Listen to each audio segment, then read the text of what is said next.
सबको राम राम जी। जय श्री राम जी। और आजकल राम राम जी सबको अच्छा ही लगता है। जिन लोगों को अच्छा नहीं लगता इन लोगों को राम जी ने रास्ता दिखा दिया। और इस जो पुण्य द तिथि है वो हमारे बहुत नजदीक है। वो तिथि कौन सा है? मेरे बहन लोग नहीं जानता है कौन सा तिथि है। बच्चों को सबसे पहले पता है 22। पीछे से आवाज नहीं आ रही है। कौन सा डेट है? 22 जनवरी है ना। और वो राम लाला के पूजन के लिए कौन जा रहा है? कौन जाएगा भाई? मालूम है ना? मोदी जी जाएंगे ना। और आपके यहां भी मोदी जी का विकास का जो रथ, मोदी वाली गारंटी रथ यहां पहुंचा है ना। कहां है वो? किस तरफ है? जरा मालूम है सबको वो कहां खड़े? इधर है ना? इधर है, इधर है, वो है वो रथ। मुझे तो ये दिख रहा है वो रथ। कौन सा है रथ? ये है। मेरे मित्रों, ये मोई हुड्डा गांव है और इस गांव में मैं पहली बार आया हूं। पहली बार किसी गांव में जब आते हैं, हमारे भारतीय सनातन की परंपरा है तो क्या आता है उसको मुंह मीठा करता है ना कि नहीं। आज ऐसे दिन में मैं आया हूं और आज मकर संक्रांति है और गांव गांव में हर घर में, हरियाणा नहीं पूरे देश भर में इस उत्सव को मनाया जाता है। मैं भी आते समय देखा हर गौशाला में, हर मंदिर के सामने भीड़ है, लोग जा रहे हैं और इस पर्व को मनाया जा रहा है। और मैं इसी समय इस गांव में आने के मुझे मौका मिला। और ऐसे में त्रिपुरा में जब रहता था 13 तारीख रात को वहां बहुत बड़े मात्रा में जनजाति है। तो जैसे यहां हम गंगा में जाकर डुबकी लगाते हैं, त्रिवेणी संगम में जाते हैं, ऐसे त्रिपुरा में गोमती नदी है तो वहां रात को पिंडदान किया जाता है। उसके बाद बाल मुंडन करके डुबकी लगाता है। तो मैंने भी वहां शुरू कर दिया था। मैं तो मुंडन करने का जरूरत नहीं है, किंतु मैंने इस सर्दी में भी जाके वो नदी में डुबकी लगाता था रात को। तो मुझे पहली बार जब मैं डुबकी लगाने के लिए जा रहा था तो प्रशासन के लोग मुझे सर आपको ठंड लग जाएगा, आपको ये हो जाएगा, आपको सांस का कष्ट हो जाएगा। तो हमने बोला ये लाखों श्रद्धालु इसमें रात को 12 बजे से डुबकी लगाना शुरू करते, इनमें से कोई बीमारी नहीं पड़ता। विदेश से भी लोग आते हैं और हम डुबकी लगाएंगे तो हम बीमार पड़ जाएंगे। तो हमने उसमें डुबकी लगाना शुरू किया। इस बार मुझे कष्ट है, मुझे ये विकसित भारत यात्रा है, आपके गांव में आना है। मैं इस बार वहां जा नहीं पाया क्योंकि आपके पास आना था, इसलिए आपका महत्व कम नहीं है।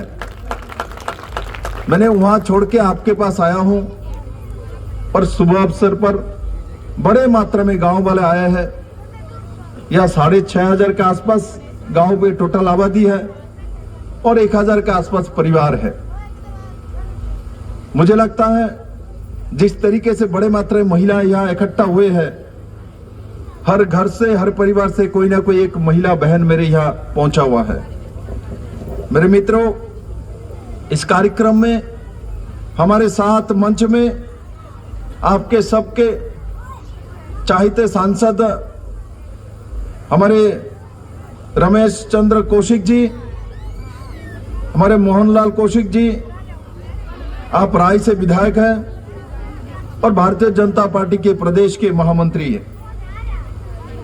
श्री उमेश शर्मा जी, आप प्रदेश मंत्री हैं, हमारे कविता जैन जी, आप पूर्व मंत्री Sumitra Chauhan ji, chairman social welfare board Haryana और पूर्व महिला मोर्चा अध्यक्ष, अभी अभी मुझे जानकारी मिला है जो हमारे बहन हमारे निर्मल चौधरी जी गन्नौर से विधायिका है, आप पहुंचे हैं। जसबीर दोदवा जी हमारे इस जिला के जिलाध्यक्ष, हमारे तीर्थ राणा जी पूर्वाध्यक्ष, और जिसका नाम नहीं लेने से काम ही नहीं चलेगा कि दो बार हमने उनको इलेक्शन में खड़ा किया किंतु लोगों ने नहीं जिताया। इस बार नहीं जिताएंगे तो मोदी जी नाराज हो जाएंगे। इसलिए किसका नाम लेने वाला हूं मैं, तो सबको मालूम है जोगेश्वर दत्त है, पहलवान जी है। और हमारे दो सरपंच पवन शर्मा जी और जगदीश शर्मा जी, और यहां उपस्थित मेरे सभी बहनें, मेरे सभी भाई, बुजुर्गजन, मेरे हरियाणा सरकार की सभी अधिकारी, कर्मचारी, मंच में बैठे सभी व्यवस्थापक और मीडिया के मित्रों, किसी भी चीज की जानकारी और प्रचार दो होने चाहिए, और देव नहीं जब होता है तो मैं उनके लाभ नहीं ले पाता हूं। आज माननीय प्रधानमंत्री जी के नेतृत्व में देश में बड़े मात्रा में डिजिटाइजेशन हुआ है, और उसके कारण से हमको घर बैठ के बहुत सारी सुविधा मिलता है। आज ये बड़े मात्रा में भीड़ है। आप याद करो 2019-20 में क्या हम इस तरीके से बैठ पाते थे? किस कारण से बैठ नहीं पाते थे? आपको याद है किस कारण से ऐसा बैठ नहीं पाते थे? कोई कारण मालूम है? किस कारण से? किस कारण से? कोरोना के कारण से हम लोग इकट्ठा हो नहीं पाते थे, सोशल डिस्टेंसिंग मेंटेन करना पड़ता था। मेरे ही मित्र बाहर से आए तो क्वारंटाइन सेंटर में उनको 7 दिन के लिए भेज दिया जाता था, और किसी को कोरोना हुआ तो 15 दिन के लिए परिवार से अलग रहना पड़ता था। सबको सैनिटाइजर यूज करना पड़ता था, साथ ही साथ मास्क भी लगाना पड़ता था। आज किसी के चेहरे पे मास्क नहीं है, कोई सैनिटाइजर लेके नहीं घूम रहा है, एक दूसरे से मिलने जुलने में कोई खिचखिचाहट नहीं है। क्या ये ऐसे ही चला गया? क्या कांग्रेस का सरकार होता और नरेंद्र भाई मोदी के बिना दूसरा कोई प्रधानमंत्री होता? 140 करोड़ का आबादी वाला देश है ये, क्या इस देश को बचा पाते? एक बार हमको सोचना चाहिए। जान है तो जहान मेरे मित्रों, जीवन बचेगा तो खेती में जाऊंगा, मेरा जान रहेगा तो मैं स्कूल में जा सकता हूं, मेरा जान है तो उसमें संसद बन सकता हूं। मैंने देखा कोरोना के समय जो लोग माननीय प्रधानमंत्री जी का आलोचना समालोचना करते थे, विरोध करते थे, जैसे ही प्रधानमंत्री जी ने पहली बार देश भर में सबको बोला आप ऐसा करो, शाम की टाइम मोमबत्ती जलाओ, जला रहे हैं। जो लोग विरोध करता है, मोदी जी का आलोचना करता है, मैं देख रहा हूं वो भी थाली बजा रहा है। अब याद करो, ऐसे ऐसे मित्र मैं देख रहा हूं न्यूज चैनल्स में जो अपना थाली बजा रहा है, डर से जान बचाना है, थाली बजाने से जान तो बच जाएगा, बचेगा नहीं बचेगा मालूम नहीं है, बजाने से इतना डर गए लोग। और WHO सोच रहा था भारत में इतना आबादी है, इतने लोग हैं, कैसे बचाएगा मोदी, क्या है उनके पास व्यवस्था। और मोदी जी ने जनताओं को परीक्षा लेने के लिए उन्होंने वो तरीका अपनाया और जनता का कर्फ्यू उन्होंने अपील किया। एक दिन के लिए, याद है, एक दिन के लिए उन्होंने जनता का कर्फ्यू ऐलान किया था। भारत के जनता ने मोदी जी के बात मान लिया था, कोई कानून नहीं लगाया था, कोई कर्फ्यू नहीं लगाया था, कोई एसडीएम ने माइक लेके नहीं निकला, जो कोई भी घर से निकलेगा तो उसको अरेस्ट कर लिया जाएगा, कोई अनाउंसमेंट नहीं हुआ। मैं गर्व करता हूं हमारे पास ऐसा एक प्रधानमंत्री है, जब वो जो भी कुछ कहता है, देश के किसी भी प्रांत में कोई भी जात पात हो, बच्चे हो, बुजुर्ग हो, माए हो और नौजवान हो, ये सब लोग मोदी जी को मान लेता है। और जिस घर में गार्जियन को मानने वाला व्यवस्था है, वो घर लक्ष्मी सरस्वती में भरे हुए रहता है। मेरे मित्रों, याद करो, अपना भी घर है, इस घर में, जिस घर में एक मुखिया होता है, उस घर का उन्नयन होता है, क्योंकि कमांड एक जगह पे है, सब लोग उनको मानता है। और हरियाणा में तो माहिर है ये, जो घर में जो बुजुर्ग है, चाहे जितना भी एज हो, उनके बात सब लोग मानता है, उनको पैर छू के घर से निकालता है, सुबह उनका दर्शन करता है। जब कोने में हुक्के में बैठेगा, सबसे बुजुर्ग जो आएगा उनको पहले हुक्का दे देगा। वही होता है ना, वही होता है, वही मोदी जी करता है, क्योंकि मोदी जी ने बहुत कुछ सीखा हरियाणा से। 4.5 साल यहां के प्रभारी रहे मेरे मित्रों, आप लोगों से सानिध्य में रहे हैं, बहुत कुछ आप लोगों से सीखा है और समय समय पर कहता भी है। याद करो, बाद में सब लोगों ने मोदी जी का डंका माना। मुझे याद है, हम तब त्रिपुरा में थे, यही हरियाणा का भूमि है, जब 1 रैंक 1 पेंशन का रैली पिता को कहां हुआ था, हरियाणा का रेवाड़ी में।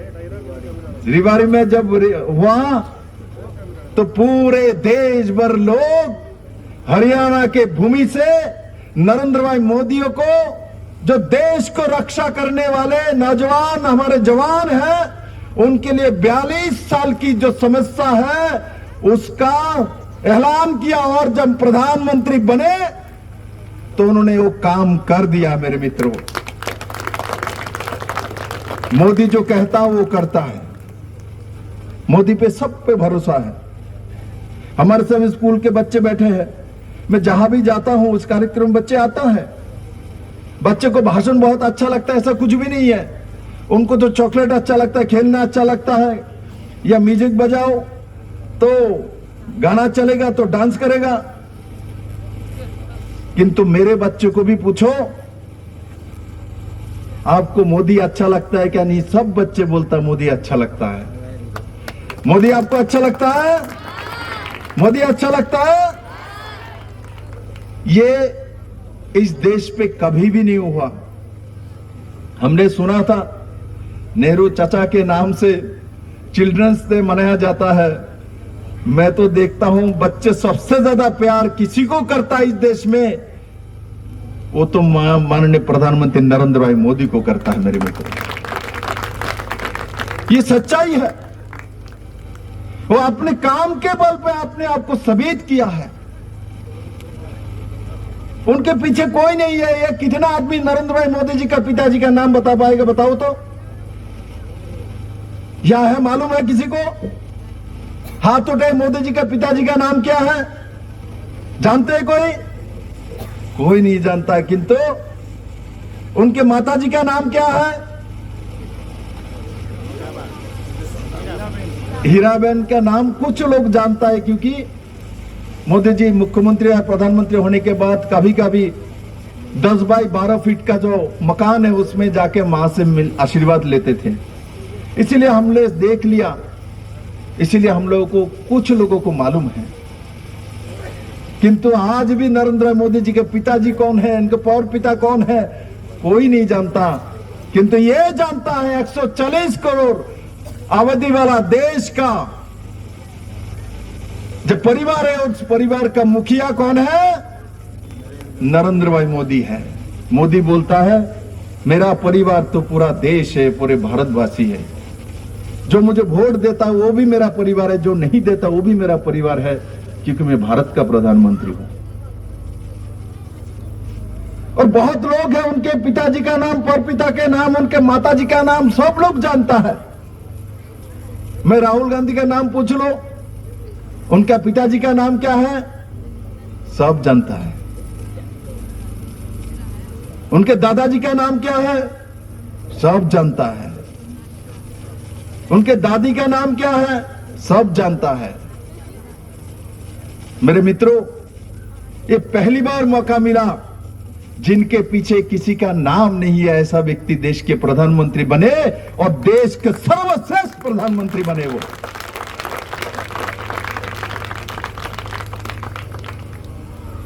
आज मोदी जी का गारंटी वाला रथ हमारे सामने है और विकसित भारत यात्रा में मोदी जी ने बहुत बार सामने आके देश को संबोधित किया है। उन्होंने बहुत सारी स्कीम लागू किया है। यहां महिलाएं बैठे हुए हैं,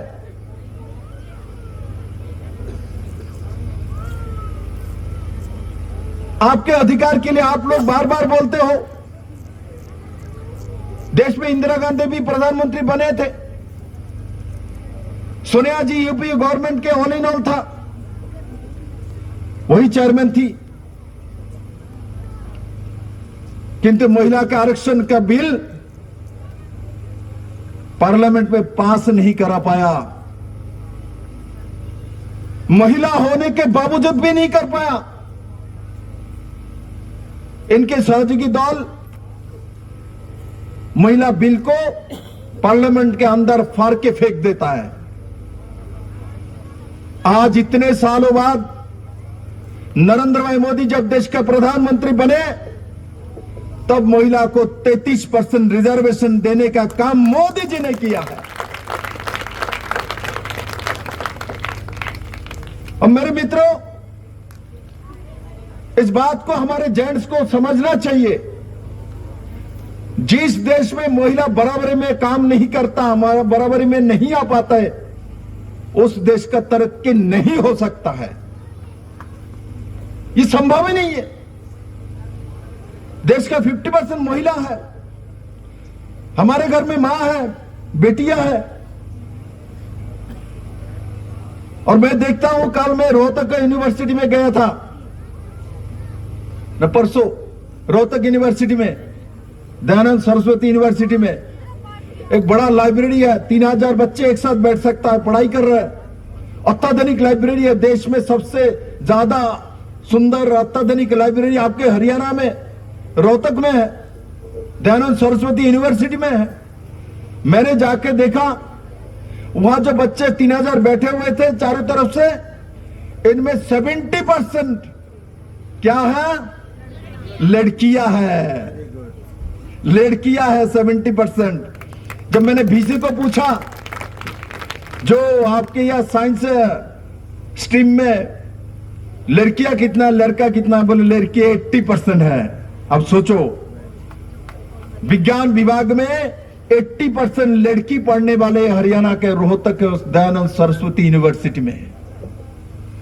एक समय हरियाणा को बोला जाता था महिला को आगे नहीं आने देता है।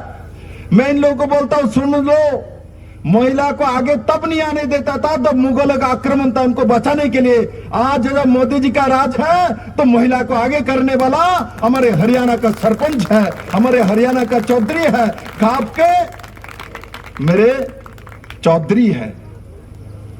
इसलिए हरियाणा को समझना चाहिए। किसी के ऊपर आरोप लगाना बहुत सीधा है। वास्तव समझना कठिन है मेरे मित्रों।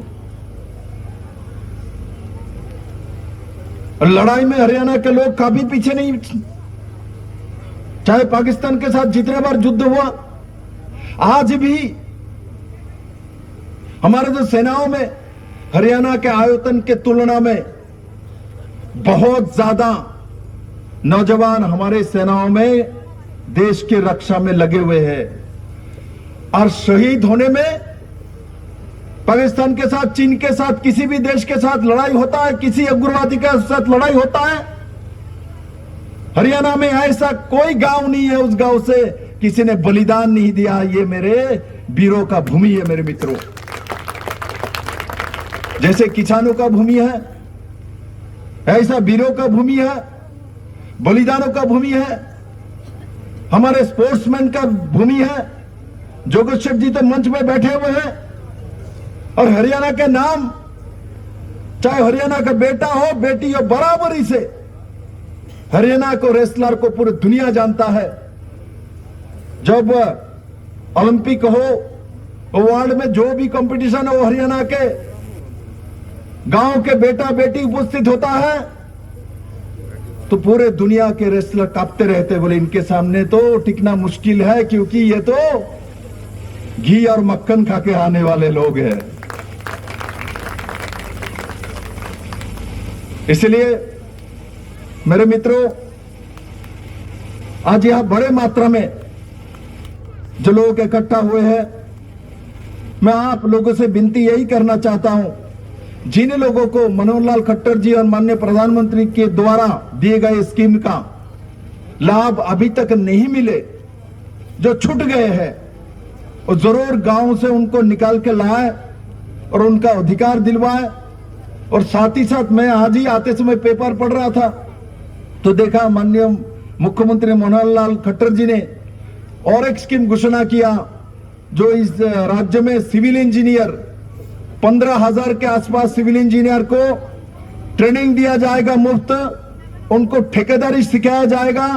नौकरी तो है ही है बोनस में, और उनको ट्रेनिंग देके ठेकेदारी सिखा के उसके बाद अपने से लोन देके उनको ठेकेदारी कराने की व्यवस्था सरकार करने वाले हैं। और साथ ही साथ हरियाणा के बहुत नौजवान विदेश में जाना चाहता है, वहां रोजगार करना चाहता है, बहुत लोग इसमें फंस भी जाता है, और उसको समाधान करने के लिए माननीय मुख्यमंत्री जी ने इजराइल में जाके, क्योंकि एग्रीकल्चर में दुनिया में सबसे एडवांस टेक्नोलॉजी कही है तो इजराइल में है। इजराइल में 10,000 हरियाणा के नौजवानों को पासपोर्ट की सुविधा वगैरह व्यवस्था करके वहां यहां से ट्रेनिंग देके वहां भेजने का प्रबंध, उनको रोजगार करने का व्यवस्था मनोहर लाल खट्टर जी ने किया हुआ है और उसको घोषणा भी कर दिया उन्होंने। इसलिए मेरे मित्रों, असलियत में जो मैं बात कहना चाहता हूं, आज मोदी जी का गारंटी वाला रथ यहां आ रहा है, आपके घर के सामने गांव में खड़े हैं, और इस राज्य में ऐसे लोग हैं जो कहता है हमको सत्ता में लाओ, हम आते ही रिश्वत लेके नौकरी देना चालू कर देंगे। कैसे लोग हैं? आप लोगों को पूछना चाहिए ये किस तरीके का राजनीति है। बोलता है हम लोग सत्ता में आएंगे और बिना खर्ची बिना पर्ची तो मनोहर लाल खट्टर जी ने शुरू किया है उसको बंद करा देंगे और पैसे से नौकरी दिलाना शुरू करेंगे। शर्म भी नहीं है उनको, खुलेआम बोल रहे हैं मैं रिश्वत देके नौकरी दूंगा। इसको राजनीति कहता है, इसको दलाली कहता है। मेरे मित्रों, मैं इस गांव के वालों को बोलता हूं, यहां 2014 से अब तक 19 बच्चों को यहां नौकरी मिला है, पक्का नौकरी HSSC से। इन किसी को भी पूछ के देखिए, क्या किसी ने किसी को 1 रुपया दिया नौकरी के लिए? क्या वो सही नहीं है कि पैसा देकर नौकरी लेना चाहिए? यह पेंशन जो मुझे डाटा दिया गया है, इस गांव में लगभग 482 लोगों को पेंशन मिल रहा है। 2750 तो हो ही गया। अभी जनवरी से उसको 3000 रुपया मिलने वाला है, फरवरी में आपको दे दी जाएगी।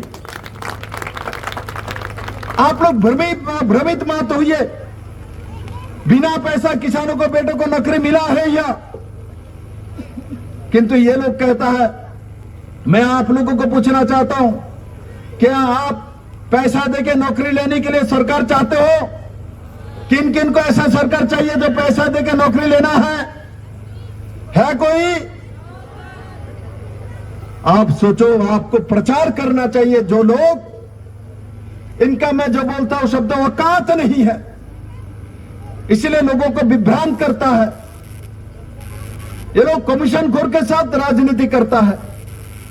ऐसे राजनीति का माननीय प्रधानमंत्री नरेंद्र भाई मोदी ने अवसान कर दिया है, और उसका परिणाम अभी 5 राज्य में जब इलेक्शन हुआ है, तब ये लोग बैठे हुए थे, हम तो छत्तीसगढ़ में आ रहे हैं, हम तो मध्य प्रदेश में साफ कर देंगे बीजेपी को, हम तो तेलंगाना में इनको कुछ नहीं देंगे, मिजोरम में तो उनका मोमबत्ती नहीं जलेगा। मिजोरम में 2 मोमबत्ती जल चुका है, 2 एमएलए आ चुका है। आज तेलंगाना में 9 एमएलए आ चुका है।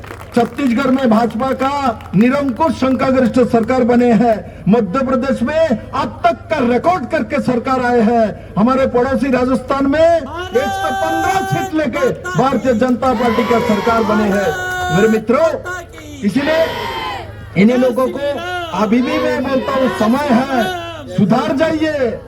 हमारे दर्जा खुली है, अभी भी समय है। ये चोरी चमारी और ये जो फुटंडगिरी छोड़ दीजिए। मोदी का रास्ता खुला है, मोदी का गारंटी रथ भी है, हमारे पास रास्ता भी है। मैं सबको आह्वान करता हूं, मोदी के साथ आ जाइए। वही एक रास्ता है, वही राम मंदिर की तरफ जाता है। पहले कांग्रेस ने डिक्लेयर कर दिया था, हम राम मंदिर में नहीं जाएंगे, उस दिन पूजन नहीं करेंगे, सबको मना कर दिया।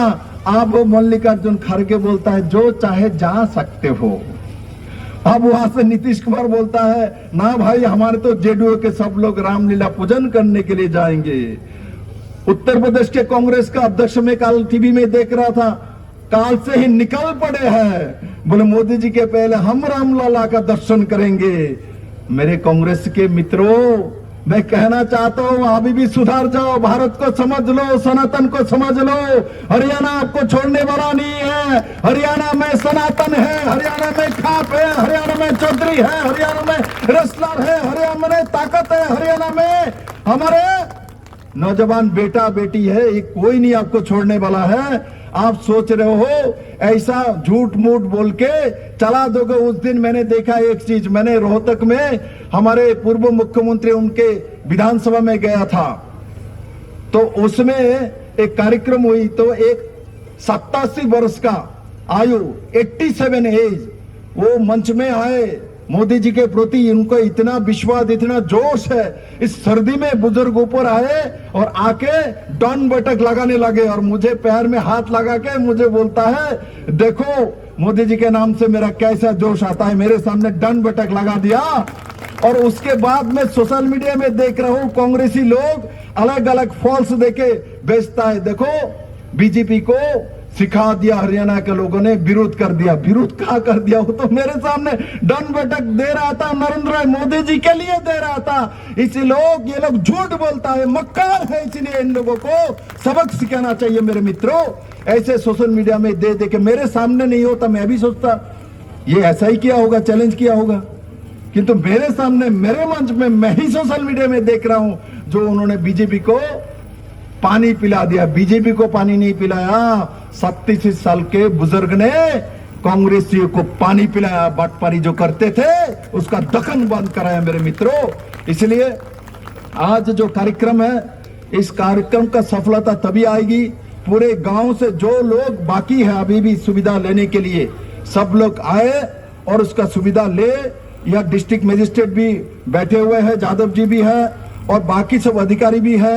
पूरे दिन भर 4 बजे तक ये हमारे जो स्टॉल लगे रहेंगे। और मैं गांव के सभी लोगों को, विशेष करके सरपंच और मेंबर वगैरह को बोलता हूं, सभी लोगों को बुला बुला के जो भी सुविधा उनको मिलनी चाहिए उनको दिलवाइए।